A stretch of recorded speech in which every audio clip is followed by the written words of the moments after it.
Komið sæl og blessuð og velkomin í þennan aukaþátt af spursmálum mánudaginn 9. febrúar. Við efnum til hans í ljósi nýrra tíðinda vettvangi borgarpólitíkurinnar. Ari Edwald verður oddviti Miðflokksins í kosningunum 16. maí næstkomandi. Þar með orðið ljóst að 4 fyrrum sjálfstæðismenn verma efstu sætin hjá andstæðingum Sjálfstæðisflokksins og svo það Hildur Björnsdóttir sem að leiðir sjálfstæðismenn inn í þessar kosningar. Ég ætla að ræða hér næstu mínúturnar við Ara hvað veldur því að hann hefur ákveðið að skipta flokk og hvernig hann hyggst beita sér í borgarmálunum nái hann og flokkur hans kjörfylgi til þess. Fylgist þið með.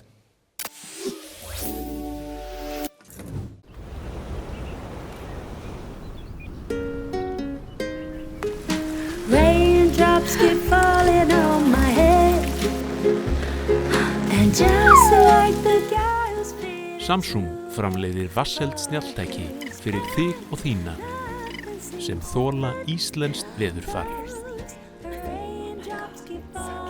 Kynntu þér málið á samsungmobile.is.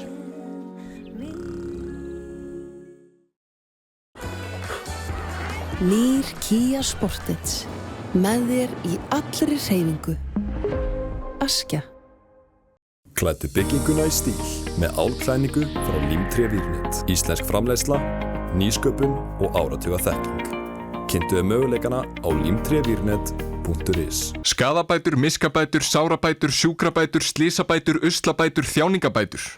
Bótaréttur.is 520 51 00. Hér hjá A4 húsgögnum bjóðum við upp á fjölbreytt úrval skrifborðsstóla við allra hæfi. Endilega kíktu til okkur í heimsókn við Skeifuna 17 ef þið vantar frekari upplýsingar.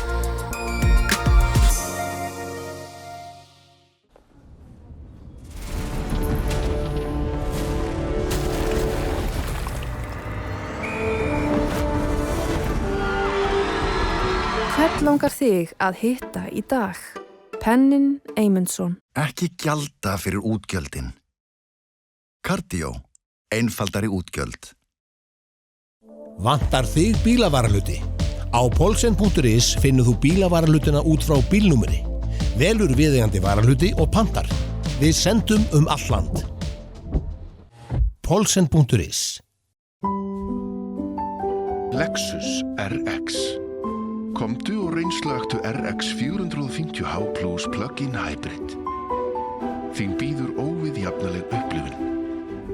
Lexus Kauptúni. Komið sæl að nýju. Þau tíðindi bárust eins og ég nefndi að Ari Edwald væri orðinn oddviti Miðflokksins í Reykjavíkurborg og hann er hingað kominn í setti til mín og við ætlum að fara yfir áherslumál flokksins og hans í komandi kosningum í maí næstkomandi. Velkomin Ari. Takk. Þetta kom mér nú í opna skjöldu sanna sagna. Hefur þetta mál átt sér langan aðdraganda? Þetta átt sér nú ekki langan aðdraganda. Þetta var nú bara svona ámólgað sem einhver möguleiki bara fyrir nokkrum vikum síðan og ekki endanlega ákveðið fyrir 10 dagar eða svo síðan að það var svona endanlega niðurstaðan. En það var svona verið að horfa til margra þátta varðandi heildar mönnun og annað. Og ég held að við séum komið með mjög sterkan lista og samstæðan hóp. En það er gaman að þú nefndi nú þetta dularfulla myndband hver er maðurinn að það er auðvitað fólk að vinna með okkur sem er fært í þessu samfélagsmiðla sprelli getur maður sagt og þú getur rétt ímyndar að það er kannski ekki endilega ég en þetta var nú svolítið svona eins og fattaauglýsingu en það var svolítið gaman þessum samkvæmisleik að fólk var með vangaveltur hver ætti hlut og mér var svona allt í lagi sko að mann heldur ég að vera Jensgarðar og skrítið samt með hnetusmjörið en þegar menn fóru yfir í sko Hermann Guðmundsson og konið svo Jón Magnússon og Jón Hauksson og þá þetta nú allt eldri menn en ég bara svo það sé sagt og þá fannst mér þetta dálítið gott. Já, og rétt að bara skýra frá þessu. Já, aðrir hafa sagt að þetta sé þetta félagaskiptaglugginn í fótboltanum. Já. Og sannlega þetta félagaskiptagluggi og kannski förum við þá eftir en spurning varðandi þessa ákvörðun, það Sigmundur Davíðs hefur samband við þig eða hvernig gerast kaupin á Eyrinni? Já, hann meðal annars, ég hef tengst við hann en svo nefnd að störfum og fólk, ég veit ekki hvað ég á að vera svara fyrir það, svona nýkomin í Miðflokkinn að vera svara fyrir slíkt starf en En hérna, já, það bara þessi kjörnefnd sem búin að vera að vinna með þetta. Man gerir það. Þú hefur verið sjálfstæðismaður til áratuga eins og þú þetta tekur fram og ferð ekki dult með gæti það nú ekki mjög auðveldlega. Þetta ámálga við þig fyrir nokkrum vikum síðan. Hvað fer í gegnum hugaðinn? Hefur velt þessu fyrir þér áður að skipta lið í pólitíkinni eða hvernig það? Já, þetta náttúrulega, þetta kannski ekki neitt sársaukafullt uppgjör þannig, ég hef ekki verið að störfum í Sjálfstæðisflokknum fram á þennan síðasta dag, ég verið síðast á landsfundi klæða 2018 og ekkert verið þar síðan, en þú veist nú kannski að kærasta mín, hún Ingibjörg Davíðsdóttir þingmaður fyrir Miðflokkinn, fyrir Norðvesturkjördæmi. Já, Borgfirðingur með meiru? Já, og auðvitað hef ég og ég náttúrulega verið vinátta hjá okkur Sigmundi langa hríð og ég hef haft mjög mikið álit á honum. Ég tel hann vera einn allra mikilvægasta stjórnmálamann Íslands á síðustu áratugum. Ég vissum að þú ert sammála mér það. Maður horfir til stöðugleika samninganna og skuldaleiðréttingarinnar og slíkra mála að hann stefnufastur og klár og veit hvað þarf að gera og menn tala populisma en mér finnst þetta einmitt alveg öfugt því að hann setur fram sína skoðanir og fari í gegnum það að vera með 3 þingmenn kjörna út á það og undir 5% fylgi og svo bara halda þær áfram með sitt sama prógram og það sú stefnufesta sem að skila núna á landsvísu yfir 15 atkvæða í könnunum, prósent þá í könnunum, það ekki atkvæði. Þannig að ég hef bara haft mjög mikið álit á þessu og þeirra vinnubrögðum. Þannig að það var nú svona kannski gert smátt og smátt en eins og ég segi þetta samt ekkert eitthvað sársaukafullt eitthvað uppgjör við Sjálfstæðisflokkinn. Svo bara ritstjórinn þinn hefur sagt oft, við lesum í textum að flokkar eru bara tæki til að ná árangri og þeir eru ekki meira virði heldur en hugmyndirnar sem þeir hafa til þess að glíma við áskorunna framundan. Og því ég heyrði í inngangnum að þú varst að nefna hvað sjálfstæðismenn skipuðu marga lista. Þetta er dálítið fyndið vegna þess að ég var niður á Skólavörðustíg áðan á lögfræðistofu sem ég hef verið með annan fótinn og Nordic lögfræðiþjónusta og RÚV kom þangað og tók viðtal við mig fyrir utan og þeir voru mikið að spyrja þetta maður veri farin úr Sjálfstæðisflokknum. Þá gekk fram hjá Ari Magg ljósmyndari sem þetta fyrir neðan og var félagi í SÚS í gamla daga sem ég var, en líka allir sem hann taldi upp því hann sagði blessaður, sjálfstæðismenn allra flokkar sameinist. Sjálfstæðisflokkurinn með alla frambjóðendurna í öllum flokkum. Björg Magnúsdóttir var í unglingastarfinu, Pétur Marteinsson var í Sjálfstæðisflokknum þar til nýlega, Einar Þorsteinsson var virkur í Sjálfstæðisflokknum. Já, og ég og Hildur verið það líka ekki. Hildur var og og ég vonar að Sjálfstæðismenn haldi í hana allavega fram yfir kosningar. En hvernig, þú talar stefnufestu Miðflokksins. Þetta samt segir mér eitthvað, ef ég má alltaf áfram, ég var að stýra Sjálfstæðisflokknum og gera eins og Sigmundur, hann segist alltaf að segja til, að þá þetta náttúrulega einhver vísbending að þeir þurfa að skoða á hvaða leiðir eru ef að það svona mikill straumur í burtu, hvort það sé einhver upplausn. Það einmitt það að hvort að þarna sé einhvað stefnuleysi sem að þú segist ekki finna í Miðflokknum.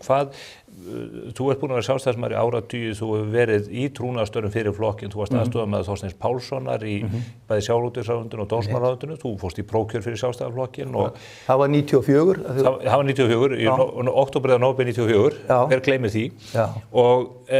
En spurningin þá þessi, hvað það við Sjálfstæðisflokkinn í dag sem veldur því að þú telur heppilegt eða eðlilegt að bjóða fram kraftaðinn á vettvangi Miðflokksins en ekki til dæmis á vettvangi Sjálfstæðisflokksins fyrst þú hefur brennandi áhuga á borgarmálunum? Já, það ekki það að maður þá leiti þá ekki eftir því þar, heldur eins og ég nefndi, Miðflokkurinn leitar til mín að skipa þetta sæti og ég finn hljómgrunn og tel að ég geti komið mínum skoðunum og áherslum þar fram. Ég tel að Sjálfstæðisflokkurinn þurfa að skerpa á sér og það er náttúrulega ekki mitt að tala fyrir þá, þegar ég að byrja núna að kynna mér þessi mál meira í þaula, ég hef auðvitað fylgst með og haft brennandi áhuga og lesið alla greinar sem eru skrifaðar svo borgarlínuna núna í mörg ár. Þórarinn Hjaltason og Elías Elíasson og fleiri verið iðnir við að skrifa. En samt þegar maður fer að kafa ofan í þetta, þá finnst mér þetta ennþá verra og ennþá meiri vitleysa heldur en að mér hefur nokkuð tíman bara komið í hug varðandi það á hvað leiðmenn eru. Þannig að mér finnst að það hefði þurft að hrópa sko miklu hærra og vera miklu skelegari. Og auðvitað Sjálfstæðisflokkurinn í heild ekki nógu skelegur gagnvart þessu. Því það var nú bara hér í þættinum hjá þér, held ég, hún Sandra daginn Ókares var hún ekki hjá þér? Já. Jú, þar sem að hún sagði hún náttúrulega varaborgarfulltrúi að hætta, ég tæki það fram, og ágætis manneskja, ég kannast við hana, en hún var samt að segja það hér í þættinum og auðvitað sem stjórnmálamaður að það væri of seint að stoppa borgarlínu og það væri allir orðnir sammála þetta nema Miðflokkurinn. Það sagði hún. Þetta nú eitt svona mikilvægasta máli finnst mér til að rífa í handbremsuna þó að séu fleiri. Ég ætla einmitt að fara yfir stóru málin sem að þú hefur reyndar listað upp í yfirlýsingu þinni. Aðeins áfram mál sem hafa verið rifjuð upp eðli mál samkvæmt núna þegar þú stígur inn á þau pólitíska svið með gríðarlegum hvelli. Mál sem að við höfum þetta tekið til upp á síðustu árum, oft nefnt Vítaljumálið sem að hafði gríðarlegar afleiðingar fyrir því persónlega á þínum atvinnuferli. Mál sem að skók samfélagið, varðaði meinta ósæmilega hegðun í sumarbústað út á landi. Þegar þú tekur þessa ákvörðun núna, þá hefur væntanlega gert þér grein fyrir því að þessi mál eru rifjuð upp. Þegar þú horfir tilbaka, hvaða mynd myndur þú teikna upp af þessum atburðum? Ég ekki að fara að teikna upp núna neina mynd af þessum atburðum, en þetta alveg rétt hjá þér að þetta var erfitt mál og var erfitt fyrir mig og mína fjölskyldu í mörg ár. Og margar fjölskyldur og margar átt sárt að binda vegna þessa máls, en eins og þú segir, það hefði gríðarlega áhrif og ég varði miklum tíma þetta mál, en það er líka bara komið gott. Og það er það sem ég segi að ég hef ekki til að skammast mér fyrir í kringum þetta mál og gæti alveg setið hér og rætt við það í 3-4 klukkutíma sko, en það er ekki mitt erindi núna. Þetta tók af mér mörg ár og ég gerði það eina sem ég gat gert þegar þetta mál kom upp og ég var saklaus borinn röngum sökum. Að ég leitaði til yfirvalda, ég kærði máli til yfirvalda vegna þess og eins og ég sagði þá að annars væri hætta á því að þið sanna kæmi ekki fram. Þessi atvik sem þetta vísa til eru fyrir 6 árum síðan verða á þessu ári. Þannig að þó þetta tæki langan tíma, þá fékk málið lokaniðurstöðu í formlegum farvegi 23 sem að verða þá 3 ár síðan, núna í ár. Þannig að ég segi, eftir þennan feril og þessa miklu skoðun sem leiddi í ljós að það ásakanir sem voru hafðar uppi voru tilhæfulausar, þá bara á ég rétt á því að skilja þetta mál eftir í fortíðinni. Og ég finn svo vel núna, því að ég veit ekki hvort þetta reyna að fá mig til að tala sko meir það, en auðvitað hefur það verið erfitt oft og þetta leitar á mann daglega sko, á köflum. Og auðvitað hefði vilja vera laus við það og hefði eftir að hyggja gjarnan vilja hafa verið mjög langt frá bara þessum aðstæðum. En þú breytir ekki fortíðinni og þrátt fyrir allt, þá lærir af öllu. Allt er þetta nú lífsreynsla og styrkir þig til framtíðar þegar þú ert komin í gegn það. Þó að maður átti sig ekki á því endilega á tímabili. Þannig að, en ég finn það svo vel eftir ég tók þetta að mér núna og að hella mér út í að kynna mér málin og hvað þurfum að gera og hvernig við getum snúið okkur, að það bara grípur mann og þessar áskoranir og það sem ég þarf að vinna að. Og þá er þetta ennþá skýrara að það þarf að skilja þetta eftir í fortíðinni.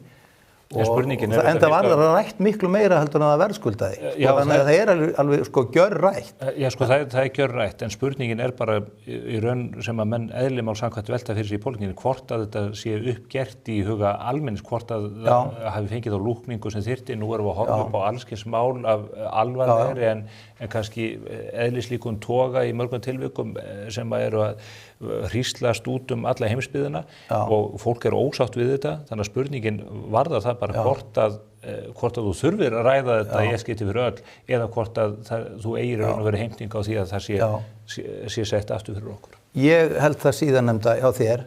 Ég held að þar hafi ég verið að ræða þetta í eitt skipti fyrir öll. Fyrir 12 árum. Fyrir 3 árum. Já. Og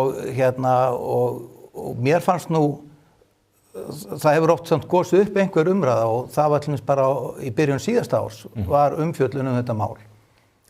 Og þá las ég pistil eftir Kolbrúnu Bergþórsdóttur og að því að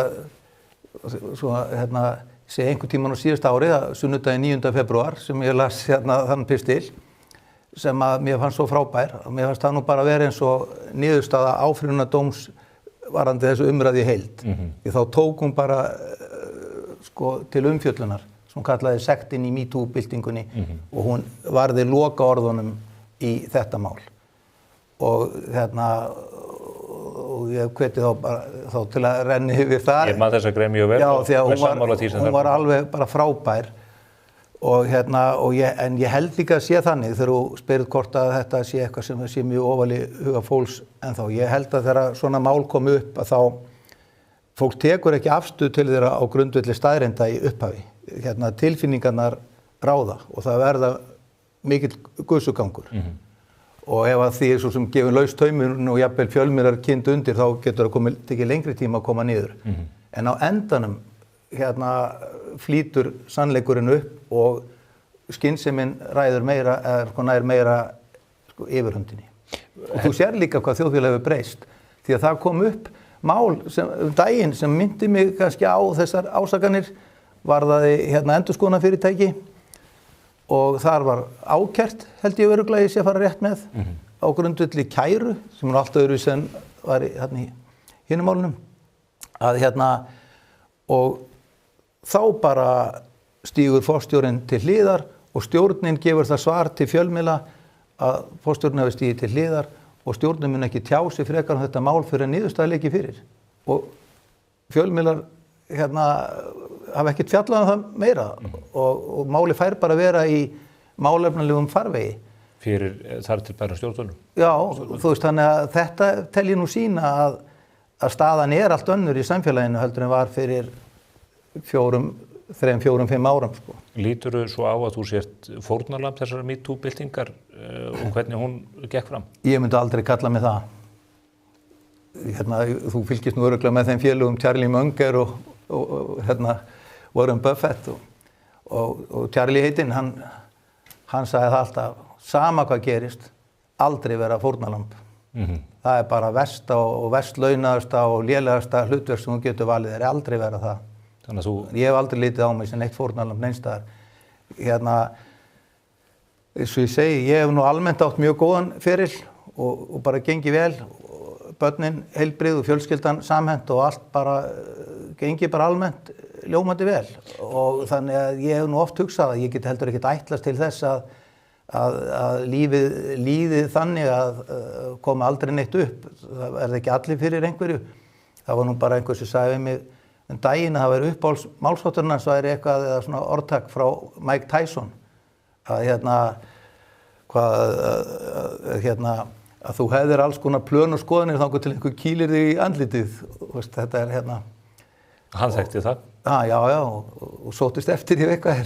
Fékk borgað fyrir það? Já, fékk vel borgað. En sko, þú ert nú lögfræðingur með, þú komið víða við, þú varst fyrsti framkvæmdastjóri Samtaka atvinnulífsins og þú tekið þér ýmis ábyrgðarstörf, auðvitað varst forstjóri á mjög umdeildu fyrirtæki 365 miðlum, síðan varstu Ég er að heyra það núna, að við erum umdeilt. Nei, það var, ég meina það guðstöðum það fyrirtæki, en sömuleiðis varstu forstjóri Mjólkursamsölunnar þegar Samkeppniseftirlitið var að taka á ykkur og leggja okkur mörg hundruð milljóna sektir út af meintum samkeppnislagabrotum. Þetta eru allt hlutir sem hafa áhrif á pólitíska ímynd. Er það ekki rétt? En væntanlega muna allir sem fylgjast með fjölmiðlum að það mál sem þú ert að vísa til samkeppnismálið hjá Mjólkursamsölunni, það kom upp árið 2012. Ég var ráðinn 2015. En þú svaraði fyrir það og sektin var greidd? Já. Og sko, máli vannst á stjórnsýslustigi fyrir áfrýjunarnefnd samkeppnismála áttu það sem að mér fannst nú skipta mjög miklu máli þó að það færi síðan í dómstólafarveg og sem lauk eftir ég var hættur Orkustofnuninni því að ég lauk störfum þar í september 2020 þarna þegar að þetta málkom sem þú varst að vísa til þá á 22 þá var ég eingöngu að vinna í erlendum verkefnum. Útflutningsmálum Skyrsins. Já, hafði þannig að þegar mér minni hafi verið 4. mars 2021 sem að Hæstaréttardómurinn gekk í samkeppnismálinu þannig að þegar það hófst og þegar ég lauk var ég ekki forstjóri en ég er ekki að segja það til að víkja mér undan því að maður auðvitað sem forsvarsmaður félagsins bara í sókn og vörn gekk fram fyrir skjöldu og bara og þess ég segi það skiptir mér máli að máli vannst á stjórnsýslustigi það lítur að segja okkur það að þetta voru þarna lögfræðilega álitamál það var ekkert eins og væri verið að fremja einhver afbrot með ásetningi. Nei, ég aðalega að spyrja út í þetta bara út frá ásýndinu, fólk að koma í pólitíkin úr ólíkum áttum en þarna eru stór mál sem að hafa skekið samfélagið og fólk þegar það leggur þig á vogarskálarnar það hvernig það á að kjósa spurningin hvort að þetta þvælist fyrir eða skipta engu máli. Ég segi bara hér stend ég og get ekki annað og þessi fortíð auðvitað það sem ég er nú með að hæla mér af henni nánast þú rekur þetta í pislinum. Þú segir eins og Martin Luther forðum fyrir þinginu í Worms þú ferð síðan yfir stóru málin þú ert búin að nefna hér borgarlínuna það risastórt fjárfestingaverkefni sem að og eins og þú nefnir flestir flokkar hafa einhvern veginn flækst inn í og tekið þátt í að samþykkja nú horfa menn upp á gríðarlega breytingar á Suðurlandsbrautinni vegna skipulagsmála eða skipulagsákvarðana borgarinnar ef þú færð skýrt umboð eða hefur tækið til að mynda meirihluta í borginni að loknum kosningu 16. maí hvaða skref það stigin varðandi borgarlínuna og samgöngusáttmálann? Það verður bara að stíga á bremsuna og staldra við og endurskoða frá grunni. Til dæmis þegar hún nefnir þarna Suðurlandsbrautina, þá er þetta svo augljóslega bara járnbrautarslys í uppsiglingu sem að bara má ekki gerast og það verður bara að stöðva. Og þetta er dæmi það sem ég var að lýsa áðan þegar maður fer að rýna í málin og horfir á þversniðið af brautinni og búið að hafa bara eina rein fyrir bíla í hvor átt. Og ég segi reina því þetta er ekki venjuleg umferðarakrein eins og við þekkjum. Það er sérstaklega tekið fram að þessu 20 cm háir steinkantar hvorum megin. Þannig að maður fer að velta fyrir sér hvað gerist eða aftanákeysla eða bensínlaus bíl eða bilaður eða það er ómögulegt að komast fram hjá honum og hvernig verður með svona sjúkrabíla og svona neyðarbíla, neyðarakstur. En þetta er 100 milljarða verkefni, var það líka stokk við Sæbraut, göng við Miklubraut og annað í þeim dúr. Ef að það er yfir bremsun og annað, kallar það ekki gríðarlegan kostnað og gríðarlega tafir á nauðsynlegum framfaraverkefnum í samgönguæðinni? Já, framfaraverkefnum, það er talað mikla sátt og það er bara gott fólk sem við þekkjum sem að kemur að því að endurnýja samgöngusáttmála og meðal annars bæjarstjórar allra bæjanna hérna í kring. Fólk sem ég þekki að góðu einu, Hafnarfirði, Garðabæ, Kópavogi og Seltjarnarnesi og Mosfellsbæ. Gamlir félagar og sjálfstæðisflokkur. Já, og maður spyr sig, hvernig stendur á því að þið hafa verið að skrifa upp á þetta, en hún Rósa Guðbjartsdóttir skýrði það nú ágætlega daginn í færslu að þau hefði ekkert verið að skrifa upp á þetta. Þessi bæjar ætla ekki að fækka bílastæðum eða fækka akreinum fyrir bíla. Þeir ætla bara að búa til sér akrein fyrir strætó. Og þannig að þau séu að greiða fyrir almenningssamgöngum en ekki markvisst að þrengja bílaumferð. Og mér finnst þau samt ekki alveg saklaus því að það er undirliggjandi forsenda í samgöngusáttmálanum og þessum pælingum borgarlínu að það verði töluverð aukning í notkun og hún gerist með því að það sé þrengt að bílnum allavega í Reykjavík. Þannig að það er nú svona forsenda en ég var að hlusta bara í útvarpinu núna fyrir helgi þá var umferðarverkfræðingur frá borginni sem var að tala hjá þeim í Reykjavík síðdegis þetta og maður bara verður svona óttaslegin þegar maður hlustar á þetta tal. Því mér finnst það bara, það alveg án tengingar við veruleikann. Í hverju lýsir það sér? Það lýsir sér í því að hann sagði, sko, hann var spurður að því, nú þarna töluverð fyrir að teppa nú þegar. Það eru 2 akreinar hvora átt. Hvernig gerist þá þegar að bara tekna 2 í burtu og þegar hún annar ekki því sem hún á að flytja nú þegar.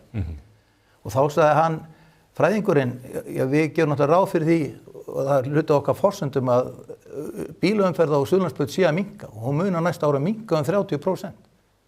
Hvernig dettur mönnum í huga að setja svona fram? Og hver trúir þessu?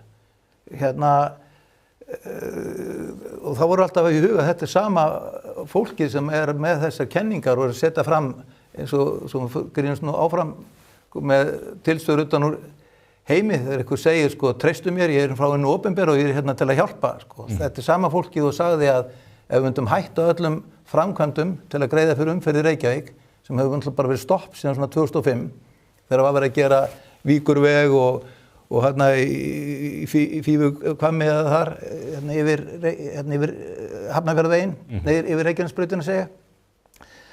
Það voru alls konar framkvæmdir í gangi, en svo bara var stopp. Og peningunum varið í að ýta undir strætó, af því að það var bara 4% sem að notaði strætó, og það að setja milljarð á ári í 5 ár átt að ná því bara upp í 12%. En að tímanu liðinu var enn 4. Og hvað var gert? Tilraunin var bara framlengt og halda áfram að dæla peningum og alltaf verða bara 4%. Fræðingurinn sagði nú einmitt að það hefði aukist sko farþegafjöldinn, hann auðvitað aukist í að fólkinu hefur fjölgað en það enn 4%. Eða kannski þokast að 5. Þannig að þú getur rétt ímyndað hvort maður tekur mark á því þegar það sagt að það að fara að minnka umferðin Suðurlandsbraut að því hún að fara í stokkin sem á að byggja í Sæbraut eða stokkin sem á að byggja í Miklubraut. Fyrir mér hljómar þetta nú bara eins og svo ætlum að fljúga með alla Reykvíkinga út á Seltjarnarnes og fljúga eins og bara upp í Breiðholt. Þetta bara eitthvað svona absúrt tal, sko. Þú myndir taka í bremsuna í Suðurlandsbrautinni. Algjörlega. En hvað það annað sem að þið myndu gera til að greiða? Bara til að aðeins að klára þetta, sko, af því að mér finnst líka bara orðræðan vera svo svona vekja tálvonir, eða svona, þetta svona tálsýn, segja ekki blekkingar, en því það alltaf að tala hágæða almenningssamgöngur og þegar þarna spurningin verður ekki rosalega teppa við þjóðarhöllina, þegar það gríðarlegur fjöldi fólks að fram og tilbaka. Þá segja, nei, af því þarna verðum við með sérstaklega langan brautarpall og okkur brautarpall, af því, þú veist, hver munurinn á venjulegum strætó og strætó sem eru hágæða almenningssamgöngur. Þetta strætó sem gengur fyrir dísilolíu sem með gúmmidekk. Þess að sagði það öðru spjalli dag að það engin brautarpallur, það engin járnbrautarlest. Það bara járnbrautarslys. En hvað hyggist þið gera fyrst að þetta allt ómögulegt? Það ljóst að umferðin í klessu, vegakerfið sprungið. Hvaða verkefni það sem að þú sér fyrir þér að þið myndu setja á oddinum leður þið kemst til valda? Já, sko, þegar ég segi endurskoða frá grunni, þá það náttúrulega það að það búið að vera að vinna í því að þrengja umferð hér og þar. Og það búið að vera að vinna í því að fækka bílastæðum. Og samt segir borgarfulltrúi að íbúðarhúsnæði sé að hækka í verði að því að þau séu mörg stæði. Það voru engin vandræði með stæði í Álfheimónum þegar ég var að alveg starra upp í Vogahverfinu. Það voru nóg af bílastæðum þar, sko. Vísu voru fyrst með bara rauðamöl og ekki framförður úr malbygguðan. En við myndum hætta að þrengja að umferðinni og fylgja þessari öfgastefnu sem auðvitað bara pólitísk öfgastefna en ekki í reynd sko eitthvað verkfræðileg nálgun að því að greiða fyrir samgöngum. Þú veist, og þessum bara æðum okkar samfélag sem að umferðin og svona þessi vegir og stoppbrautir eru.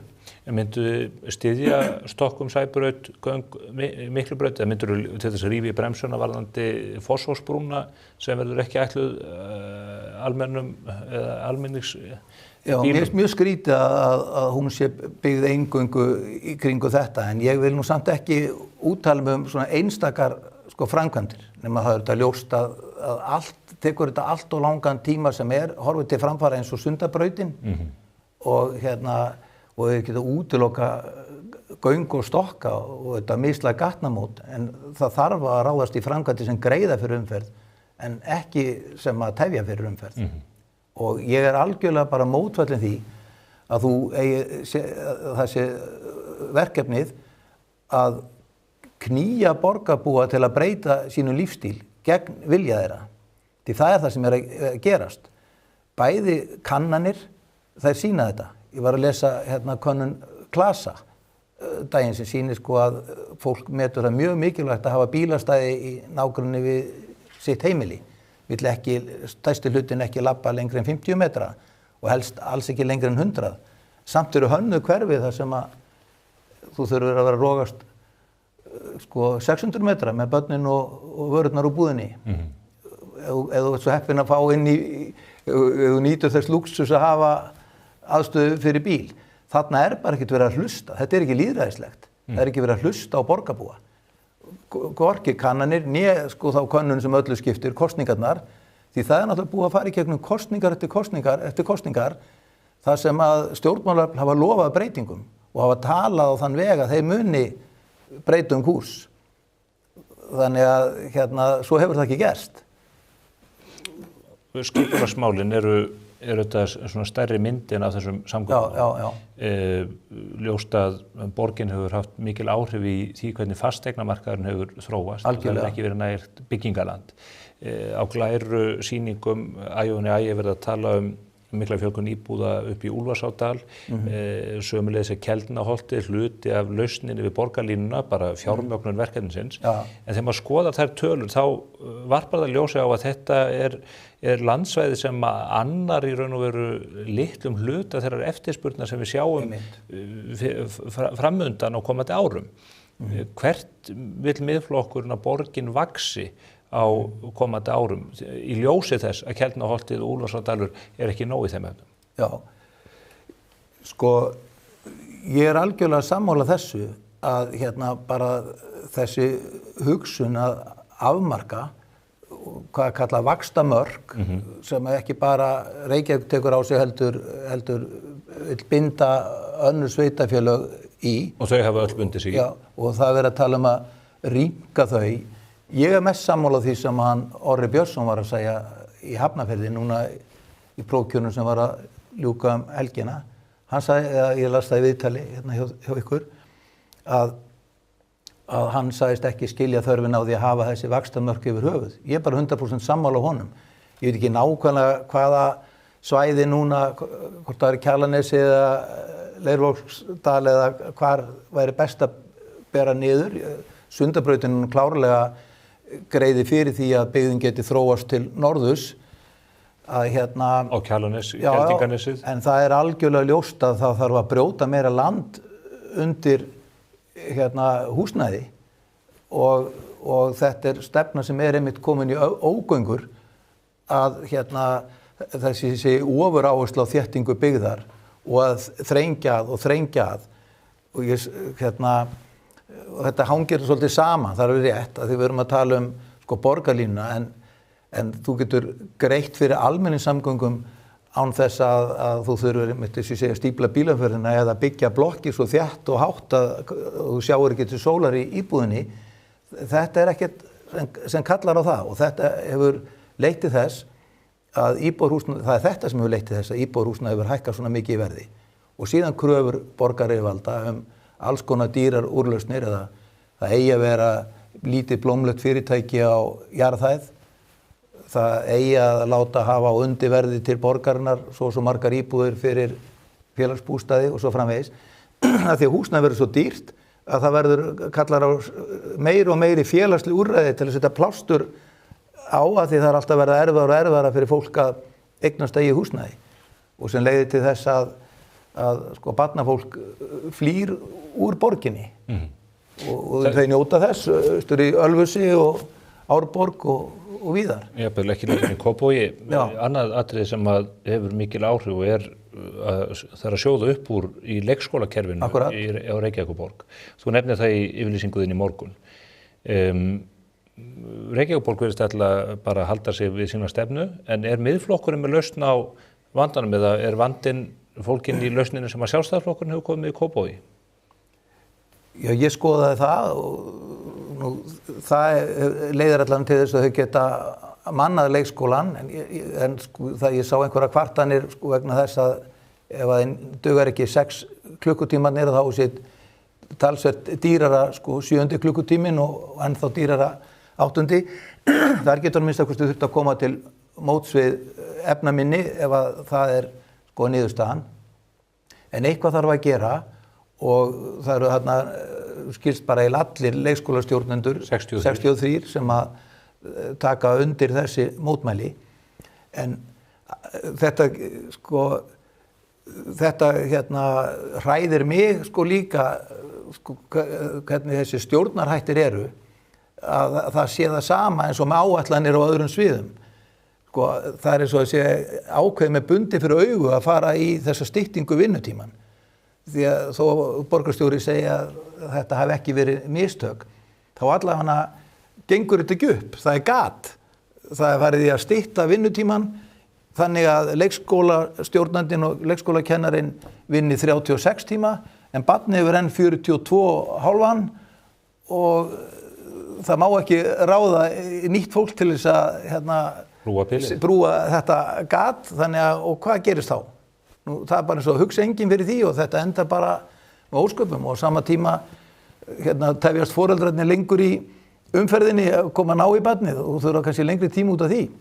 Vilt þú þá semja baka afturkalla styttingu vinnuvikuna hjá opinberum starfsmönnum? Ég held að það hafi verið mikil mistök hvernig var staðið að þessu því að það var ekkert rætt þetta sem launahækkun eða kostnaðarhækkun eða þetta myndi valda neinum vandræðum. Þetta var að minnstakosti selt, eins og maður getur sagt, þessi kjarasamninga niðurstaða bara á þann veg að allir gætu verið styttra í vinnunni en samt kostaði ekki neitt og eða engin áhrif á neina framleiðslu eða þjónustu. Þetta blasir við allir gera til að bregðast við því? Já, ég er ekki að segja að það sé örugglega hægt að taka það tilbaka, en það felst í því þá svo launahækkun eða kostnaðarhækkun sem liggur fyrir og ég er ekkert útiloka það að það geti þurft að auka kostnað á einhverjum sviðum, en Reykjavíkurborg er með 200 milljarða í tekjur A-hlutinn. Við höfum sagt það verður bara að fara vel með það fé og það verður að reka Reykjavíkurborg með ráðdeild leiðarljósi og ekki verður álögur hækkaðar á borgarna. Reykjavíkurborg er í toppi í útsvarinu 14,97% og með há fasteignagjöld. Þannig að það verður auðvitað að fara fram í gegnum það að fókusera á það sem að borgin þarf að sinna. Takk allar á uppsagnir starfsfólks ef að það breytum áherslur? Já, það getur vel verið að það þurfa að draga úr einhver staðar eða til þess að spýta í annar staðar. Það segir sjálft. Já, er ekki mikil þörf á því með hvernig reksturinn á borgin hefur verið og með þær áherslur sem við blasa í þessum fréttum sem við verðum að flytja af fjáraustur í ónýtar byggingar og annað þeim? Jú.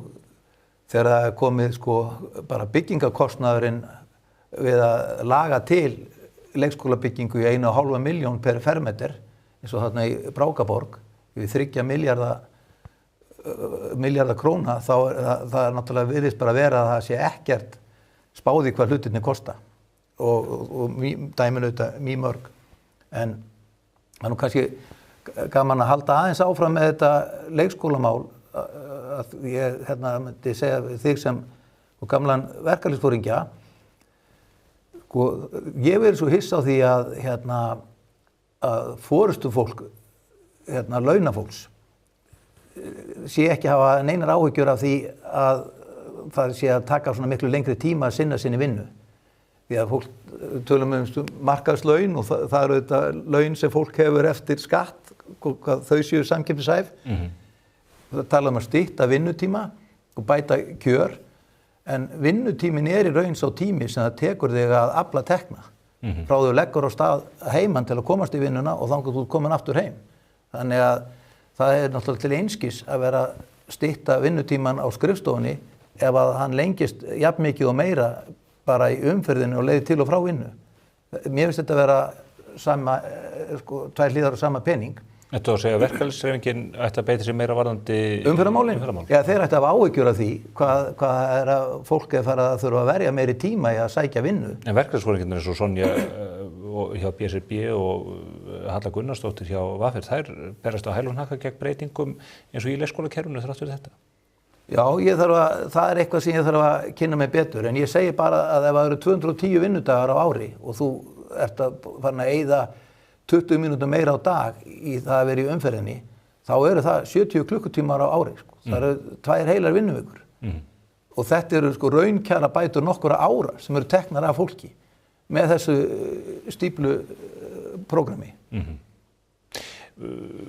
Þið að fara inn í kosningarnar, þú ert með, segist vera með sterkan lista með þér. Hvaða væntingar hefur til kosningarna og ertu að bjóða þig fram sem borgarstjóraefni fyrir Miðflokkinn?